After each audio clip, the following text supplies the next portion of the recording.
and they still are, like my absolute favorites. And the thing that I want to point out about these three rappers that made me fall in love with hip hop is that I feel like they're combined. If we were to add up their IQs, it's infinity. Like, like literally. Like anybody who knows, I mean, if you know these three, like you know what I'm talking about, right? So, and I think people are seeing that now with all these Nipsey videos and stuff that are coming out. Anyway, so these three, their IQ to me is infinity. And it was so interesting to me seeing intellectualism come in that package. That's what had me riveted to hip hop music. You know, I was intellectually curious, but seeing it come from these guys that were cool, that, you know, shared my ethnic background, that drew me toward hip hop. And like in school, it wasn't the same, like learning about, you know, some of the people that we learned about in school, I didn't have that same connection, but I had that connection with hip hop artists and hip hop music. So as I got older and, you know, remained a fan of hip hop music and got into it more and more, one thing that I noticed, in addition to like just being riveted and like really excited about their intellectualism, was how much academic words they were using in their music. And that's something that I've always known, but what I started to see in school was, you know, historical references from people like Jay-Z. Like, let's talk, like Rockefeller, right?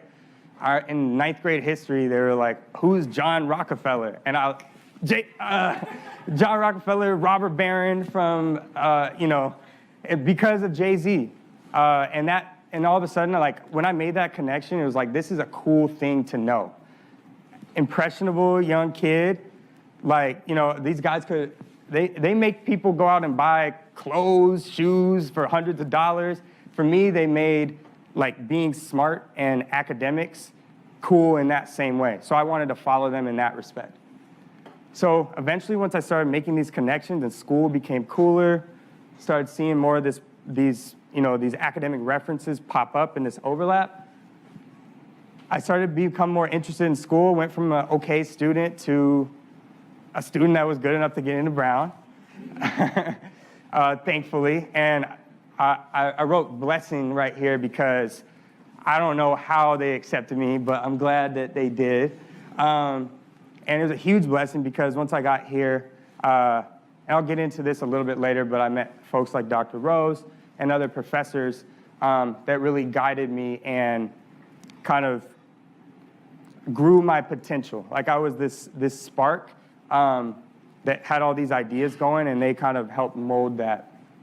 So how many of you guys can relate real quick to the kind of, you know, being that this is the hip hop course, having that cultural and emotional connection with hip hop artists and music that you may have not had with traditional academia? How many of you guys feel that way? Okay, yeah, awesome. So no, I was definitely that kid as well, and I kind of want to revisit this point a little bit later. So, okay, so once I got to Brown University, I was blessed with the opportunity to come to this university. In 2013, I had this hunch, right, that was taken from my own experience, and one of the things they teach you in college is if you have an idea, if you have a hypothesis, investigate it, put research behind it, try to prove it. So one of the first things that I did was I looked up the top 100 words on the SAT, and I found 67 out of the top 100 SAT words in hip-hop songs that are readily available to people. So I was like, whoa, there's something here. So that was like key in the development of this. Another thing, and I want to talk about this right here, has anyone ever seen this graphic before, the number of unique words used in an artist for his 35,000 lyrics? A couple of people. So there's this guy, his name is Matt Daniels. He's this researcher from NYU. And he put this study together where like Wu-Tang and stuff had a more unique vocabulary than Moby Dick and all this stuff. And it's amazing. And this kind of goes to my point earlier that I'm going to be talking about throughout the presentation about hip hop music and music that we all listen to already being this gold mine of words. But one of the things that I felt was, and this, I found this graphic and read about Matt Daniels during the early formation of Rhymes with Reason. The thing that I felt was missing was he just looked up the number of unique words. He didn't look up the number of academically viable words, or this is great, but it's not the words and how he did his research wasn't in an area that could be used to help students. So that's why the first thing I thought, I was like, look up the number of SAT words. And then from there I said, let me look up the number of Common Core words. And that's where a lot of my, taking education courses here, I learned about the Common Core. I learned about culturally relevant pedagogy and methods of education that are being used in our country and our society to reach minority students, students of color, and the like. So that's why I said, okay, let me look up the number of SAT and Common Core words, and my work really started from there. And as I took these courses, met with folks like Dr. Rose, Education Department, the second half of this unlocking hip hop was to figure out how to unlock hip hop for the benefit of children and students in the United States, in the education system in the United States. So that's a very important piece of this story and a big part of my motivation behind this work. So I'm going to show you guys just a few examples. We don't have to do a exercise or anything, but I'm going to show you guys just a few examples really quickly of how the program works beyond the video. Oops.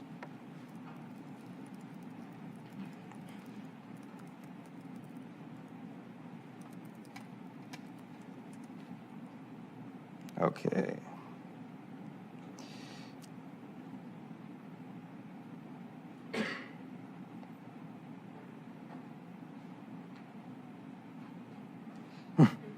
There we go. Okay, so how many of you guys, I already know the answer is going to be everybody. How many of you guys like the Carters and know the Carters? Okay, close to everybody. I love the Carters, clearly, like I just told you about how much I love Jay-Z. Anyway, so, so the word here is quantified. Part of speech definition, like I showed before, the lyrical example and explanation, sample sentences showing other representations of how the word is used. So I'm going to play the audio.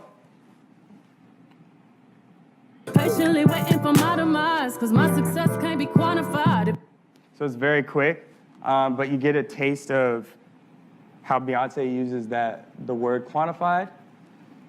We have exercises where students can write their own raps, write their own lyrics using the word just for practice.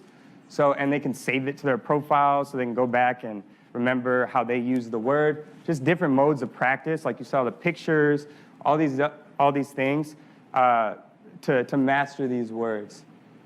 So I'm gonna just show, okay, Future saying testimony, Drake with vital, Lupe saying unfettered, like, classic Lupe. So, okay, let me go back really quickly.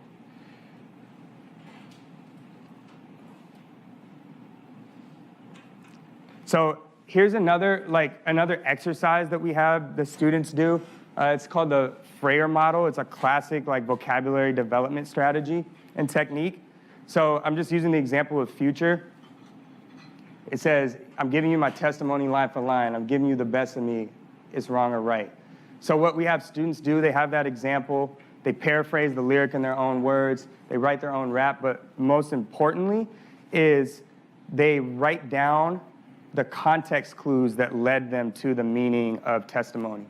So I would say that the context clue, if I were to write down phrases or words that were in this lyric that give me a tip of what testimony may mean, I would say that line for line, because testimony is something that's spoken or written, I'm giving you. So the exercise here, and a big part of this, and what you may have seen with some of the quiz questions as well, is it says, and I'll actually go back and take a quick look at that. So the quiz question, it says SAT, ACT quiz. Also, this concept has a lot to do with the Common Core as well.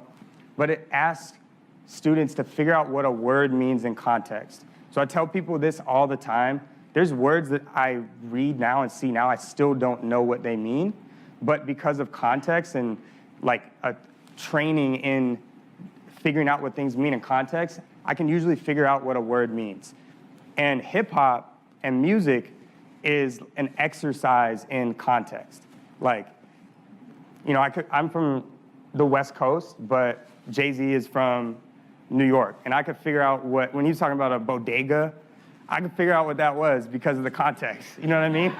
They don't have bodegas where I'm from, really. So, yeah. So we're already used to like deciphering through context clues, and that's a big part of Rhymes with Reason. So that exercise is very important for students developing literacy. So that's a big piece of what this is all about. I'm going to show you just a few other examples really quickly. We have history, and then one area that we're foraying into a bit is English as English language learning for students where English is their second language. So I'm just going to show a few other examples.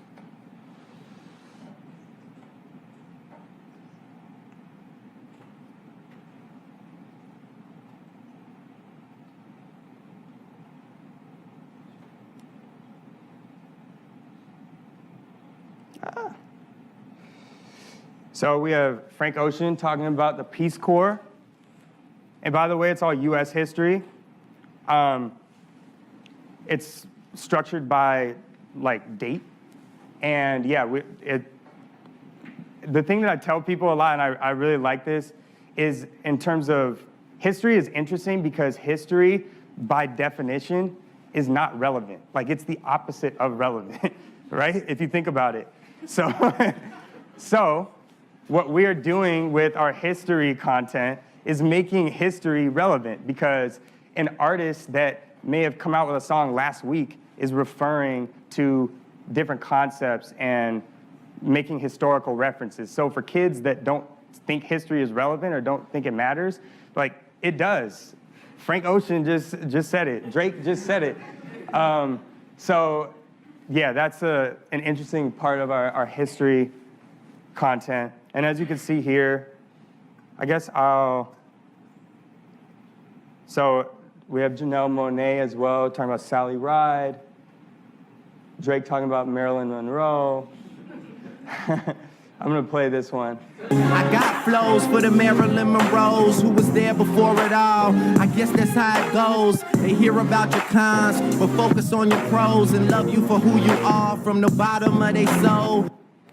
So again, introducing these concepts and these things to kids in a medium that they like, we think is really powerful.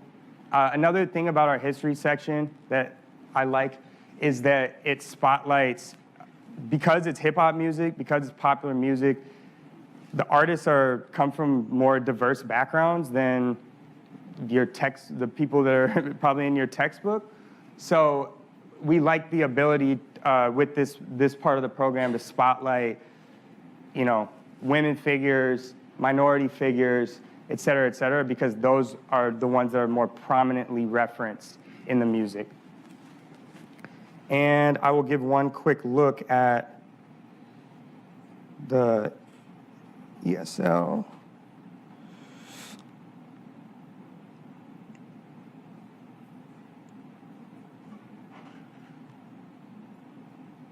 So on the ESL, it has more to do with phrases.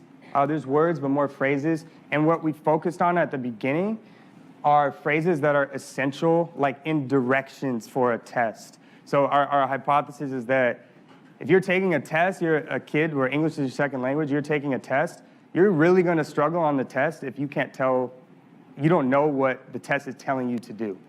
So that's where it starts. So we have Meek Mill saying, write it down. A kid may know Meek Mill, may have heard his song on the radio, but may not know some of the things that he's saying. So this part can go really, really deep, and it's something that I'm looking to grow. But this is just a quick preview. So let me. I don't even write it down. I just spit and I was in. So, and then, hold on.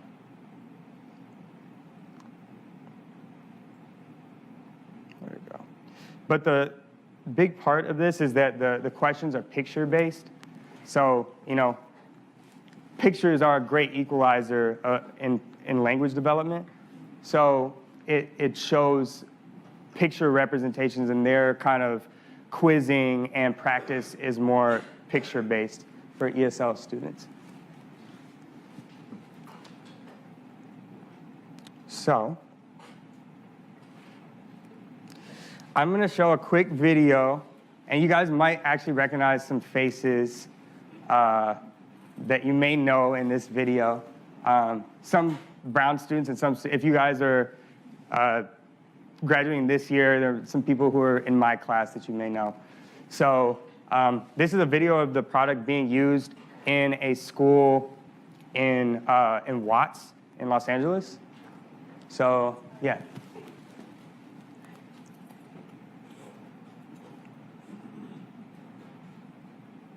So we know kids are motivated by music. It's probably one of the biggest influences in their lives is music, hip hop. And for years I've been saying, you know what? We've got to capitalize on what hip hop is using to keep them not just interested, they're captivated by music. And so why haven't educators learned or studied what they're doing in music, or what's happening in that process that keeps them captivated? What Rhymes with Reason is, it is a education technology that you guys will have access to this year. And what it does is it teaches academic vocabulary using music that you all know and love. Does that sound good to you guys? Hey, can somebody raise their hand and read me that word? Has anyone in here ever heard that word before? Obsolete? Okay.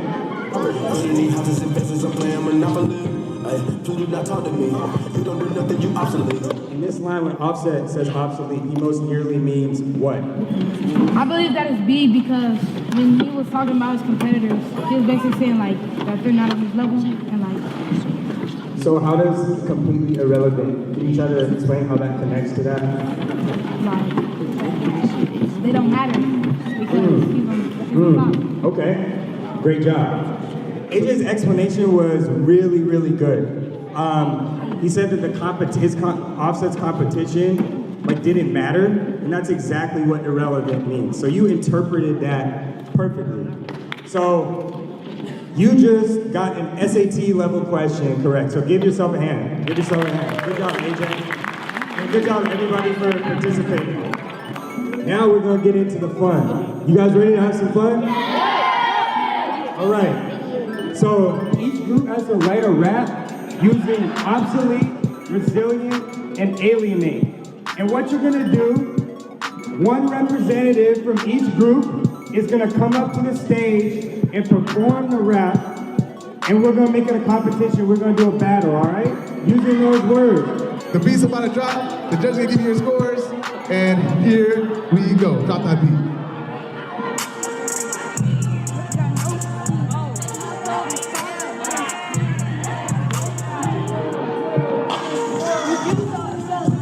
You can't come beat and brilliant. We killing it. Sometimes I feel alienated, feel like we need to be recreated.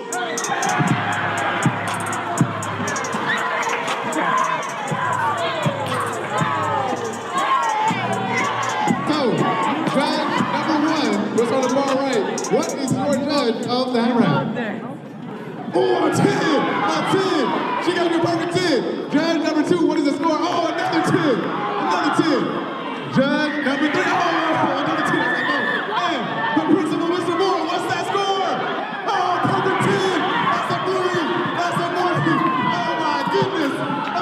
So it's very fun for kids. So this is one thing that we're working on launching that I'm really excited about. So legitimate like test prep for students that uses lyrics and popular music, particularly hip hop music. Been working on building mock SATs and ACTs besides the math that pulls from excerpts from Cardi B and Drake and all these people to engage students in practicing for standardized tests and really relieving the cultural intimidation of standardized tests. And that's a big part of our approach. And another thing that we're doing that I'm really excited about, so all of our content is leveled. So there's 3 sections. There's fundamentals, essentials, and college prep. So in the fundamentals section, it's for 4th through 6th graders.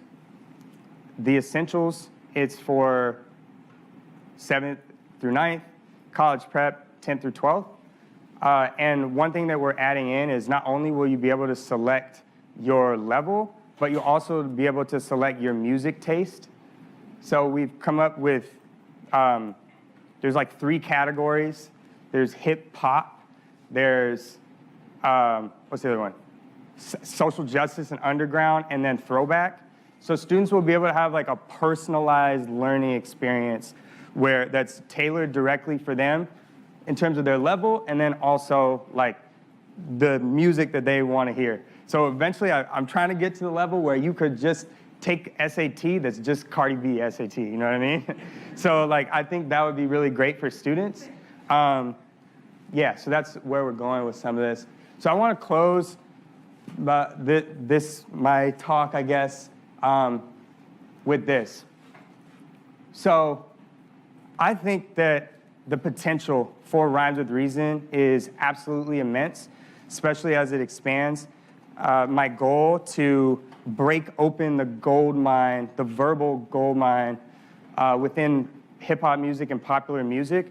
I really believe that I can do it, and with this product, we can do it. And here's kind of why. So